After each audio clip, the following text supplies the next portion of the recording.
Howdy doodly doodly doo, my peeps and peepettes. This is your unprofessional toy reviewer back at the reviewing station for another exciting Transformers action figure review. A long time coming, Wave 3 Transformers The Last Night Bumblebee action figure, which is the official 2016 Chevy Camaro concept car that we saw in the film. So it's definitely superior compared to the Wave 1 action figure, which is an Age of Extinction redeco. As a matter of fact, excuse me for one sec. Here's the little bugger himself, no pun intended since he's a bug, you know, Bumblebee, but yeah. It was a nice car. It's a very nice Transformer action figure, to tell you the truth. I really gave this one quite the positive review, didn't I? And I do stand by it. I still think that this is a very cool action figure to own. Whether that's Age of Extinction's colors or this is the Last Night colors, it doesn't really matter. This mold is quite refreshing for Bumblebee action figures. It's not the best. I still prefer Battle Blade Bumblebee, even though I don't have him anymore. Still, though, this is one you really don't want to pass up for the time. But it's just not the Bumblebee we saw in the film. This is. So, yeah, it totally blows that one out of the water.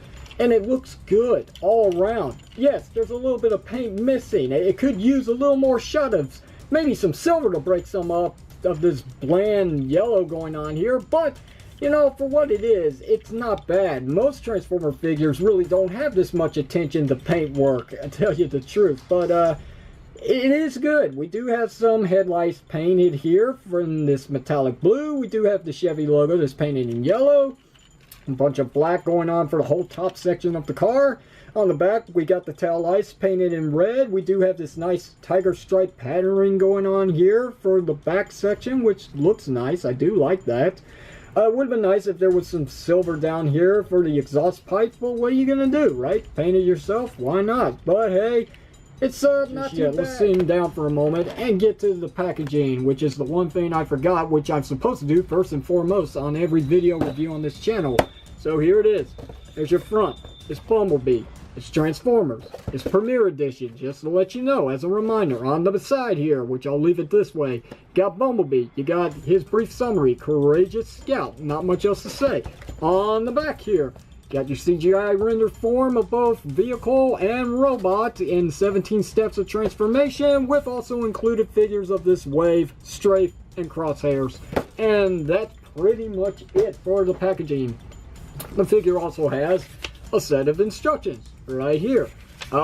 These instructions are still not as good as they could be from Hasbro, but I will say this is a step in the right direction, as they only missed maybe a few things in the transformation. Some spots, obviously, they were going to miss because they really didn't take another look at the figure, but really, when it comes down to it, yeah, 17 steps just seems about right. He rolls, as rolling things should, and as you can see, he also has his signature cannon, forearm cannon from the film.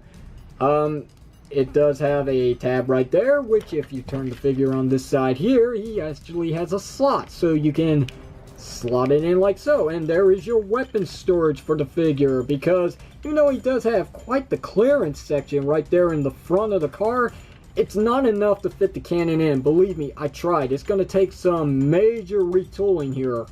There is also a slot on this side here on the right of the car, which you can still tab this. As you can see, it's touching the ground on this side, so it's really only meant for the left side of the car. So I don't even know why that slot is there, because it's not even part of the transformation or anything for the action figure, except hey, it's there just to match up with this, but whatever. Alright, so not much else to really say about this. Let's go ahead and get this action figure transformed into his robot mode, because there's quite a bit to talk about there, right? Alright, so here's Bumblebee in his robot mode, and I do apologize for skipping the transformation, but there are plenty of reviewers out there that's already dealt with that, so go watch their video if you're interested in learning how to do a transformation on this guy, because I'm talking about the action figure. So it looks good. I gotta be honest, this is the very first deluxe action figure of Bumblebee where we've got officially his bottom wings. So we got his top one obviously being his doors, and now we finally have the bottom section of his wings, so that makes him look just more accurate. Just going about messing with this figure here does cause some problems, and I really shouldn't have done that, because now this actually came undone, making me look like a liar. But no, this is still locked into place pretty secure, which is very nice. Down here for the feet, I know that a lot of people have had quite the suffering with these untabbing on themselves. Let me just go ahead and show you this because it's better to show it than to talk about it, really. So, okay. So you got your tab here, and then you got your slot here for the standard transformation of his feet in robot mode. But it's not enough. It doesn't properly secure the feet. They come undone pretty easy. So there's actually, to show you here, a tab right there at the back of his heel, and there's a slot down here. So what you want to do is first work with the front section, the obvious point, get that tabbed in, and then come back here and you will notice there's this gap here. It's not completely transformed properly. So what you want to do is grab both sections here, the top and the bottom, and push in on each other until you hear it click, and you will notice that now it's sitting flush. And with that, problem solved. There you go. There's your resolution right there. It's not a fluke. Working in the same way, lock the front section in first, then come back here. Once you get that, you'll notice the gap. You want to squeeze both sections down until you hear a click. Like so. And then you'll see it's flush, and there you go. See? And I will put some force on this, so I'll let you know. Yeah, that's not going anywhere.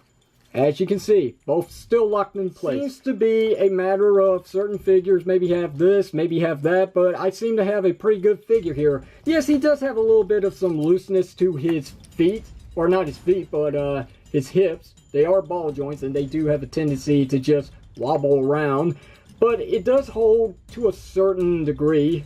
It will stay pretty secure, but I've seen worse. This is nothing. This is something that I can dab just a little bit of some super glue, maybe nail polish just to tighten it up, and it will be just fine. But as you can see, it does hold pretty good. So this is actually a really good Bumblebee figure that does have some minor correctness. So, you know, I'm happy for what it is. Anyway, let's get to the articulation on this guy. He has quite a bit. He's got a ball jointed head, ball jointed shoulders, a swivel joint at the upper section of his elbow, which he does have single jointed elbows to 90 degrees. Do have forward, or should I say inward and outward movement here at the hands. So it's on a hinge due to transformation. Got a waist swivel joint, which not many Transformer figures actually have the pleasure of owning. We do have ball jointed legs, again with this movement forward, this much movement backward.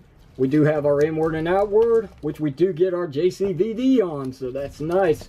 We do have a thigh swivel joint. We've got single jointed knees with 90 degrees of play, and you got a hinge joint for up and down movement here at the feet when they're locked in just fine.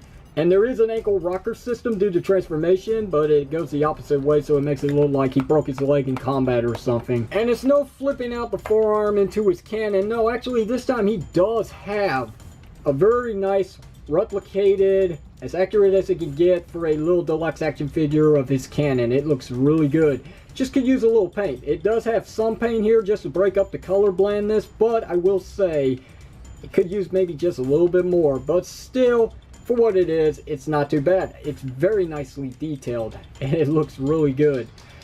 Now, this figure cannot hold this, unfortunately. There is nowhere this action figure can hold this in hand. It's not meant for that. The gimmick implies that the figure has an interchangeable arm cannon, which is pretty much accurate to the film. So what you want to do is take off his left forearm here, like so, and then you want to replace it with the arm cannon. It's a little bit of a force here, but hey, it clicks in just fine, and as you can see, it really didn't cause any problems except for the figure coming undone again. But again, it's just something here that you just gotta be wary about. There it is. And I do appreciate the fact that Hasbro has given this forward arm cannon an elbow joint. That's not something that I was really expecting. I was expecting his arm to be completely stationary with this gimmick, but I appreciate the elbow articulation. This is a very, very cool Bumblebee action figure that could just use a little bit of a paint job here in some places. This right here is just completely gray plastic. It would have been nice if there was some silver here or maybe some black washing in this area. Why should I have to do it? I mean, really. But hey, whatever. It is what it is. Very cool Bumblebee action figure, which I'm going to do a quick side-by-side comparison after I show this off. Yes, there is weapon storage for either his forearm cannon or his hand. Get it in there. There we go. And now, as I go to kick his legs back, you can see it's not knocking the arm out of place. And from the front position, it doesn't look too bad. I mean, you really don't notice it, see? It's a thing, but if you were to put his forearm cannon in the back there, then maybe we got a little bit of a problem because it will be noticeable from the bottom section. Alright, so let's bring in Age of Extinction / Transformers The Last Night Wave 1 Bumblebee in comparisons. And as you can see, yes, Bumblebee has shrunk just a little bit, but it's really nothing to cry home about. I gotta say, this is a quite impressive action figure compared to this one. Again, it's night and day comparisons. This one's transformation is a finicky mess. This one, on the other hand, I gotta say, in all positive ways, the transformation is a lot simpler and it's a lot more fun. This one is a challenge and it's going to take me some time to getting used to. That's why I didn't show it off in this video and make myself look like a fool.